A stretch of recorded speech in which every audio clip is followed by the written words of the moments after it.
and this will be your premium right here. Sorry to interrupt. I just want to say, I combined home and auto with State Farm, saved $760. Love this guy. Okay, does it bother anybody else that the mime is talking? Freaky. Bundle home and auto, and you could save $760.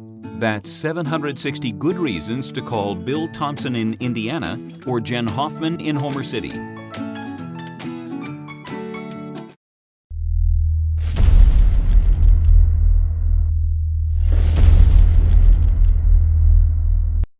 First half, when the score was 14-7, you held them on downs. How big was that? That was huge because right there we had an interception on second down. They threw the ball and it hit right in Cameron's hands. He said he lost it in the light right over here. And, you know, not too many times do teams get a break like that and not capitalize on it. You know, against us, at least in the past, we've let people score when we had that opportunity to make that pick. And he was the one that put the best shot on him on fourth down on that play. And that was a huge change, you know, and then obviously we go down and score. Defensively, we've been a little bit like we have in the past, but, you know, the defense was also stuck with 2 kickoff returns that put us in that position early in that game. And for them to step up on that second one was huge. Rick, the kickoff return to set up their only touchdown. How much of a wake-up call was that for the team?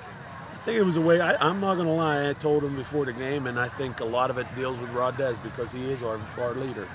He's a big leader for us, and he's more of a vocal leader. And I think we were down because he wasn't playing, and it was just a different. It was the first time in 4 games that we looked like we did in pregame.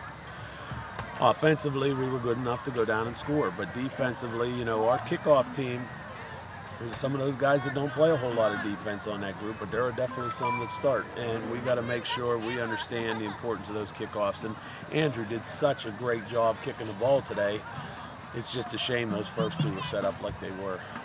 I haven't seen this defense hold a team under 100 yards rushing. It didn't happen tonight because they just barely got over that. But boy, what can you say about this defense? It's just, you know, and they did, you know, that first drive, you know, maybe they go 80 yards. I don't know if we'd had a better kick. We didn't play that first drive on defense, but they only got 31 yards because of the kickoff. So, you know, that's one part of it. But, you know, without Rodez, some of those younger guys, you know, that first drive or 2, they got a wake-up call, and then we played pretty well the rest of the game. And, you know, Eric just does such a great job of getting them attention to detail, you know, and that's what I think the difference is and obviously the athletes. I mean, we got some guys there that are playing 3 years now, starters, some 4. Scott started 4 years straight on defense. So, you know, there's guys out there, great talent, but, you know, our coaching staff with Neil and Eric doing it, they've done a great job so far. And, you know, we're running the ball half decent.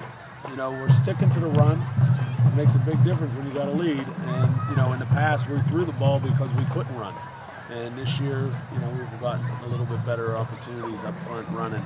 Today we struggled a little bit on the offensive line, picking up backers, blitzing, because we took Jacob Smith to tackle and put in a guy that was a fullback for the last 2 years at Tyler Lenhart at guard. So for him to, you know, for us to score 28 points against this team with some good long drives, I'm pretty happy with that result.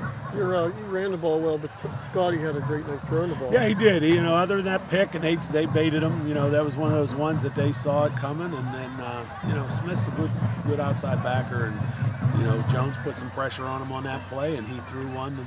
But other than that, he did a real nice job. He had a couple seam routes to Livingston. To Livingston, yeah. I mean, that 5 wide, when you got 5 athletes that can catch the football out there, is a pretty tough thing to cover, and Scott has the ability to see that and make the great throws down the middle. Honestly, that's where he probably throws his best balls all the time. I know you're only halfway through the season, but you're in the position where you wanted to be. Yeah, you know, 4-0 is what our goal was. You know, obviously our goal is to win the conference, and we continue to put ourselves in that position. As long as we win every game, we win it. So that's our goal this year. And, you know, this group, to win this game with Rodez on the bench, you know, and again, it could have been an injury that put him out, but when you know he's standing over there healthy, it makes it difficult, and I'm glad we responded after a good kick in the mouth to start the game. Coach, you mentioned running the ball. How important was ball control? Ligonier had something like 16 plays in the first half. Not a lot of yards, but a lot of clock time. Yeah, and again, as long as we can get the scores when we had the ball. You know, we had 4 possessions, but the other one we took the knee on at the end. Basically, I take that back. We got the 1 possession at the end. We just got the first down and then let the clock run out.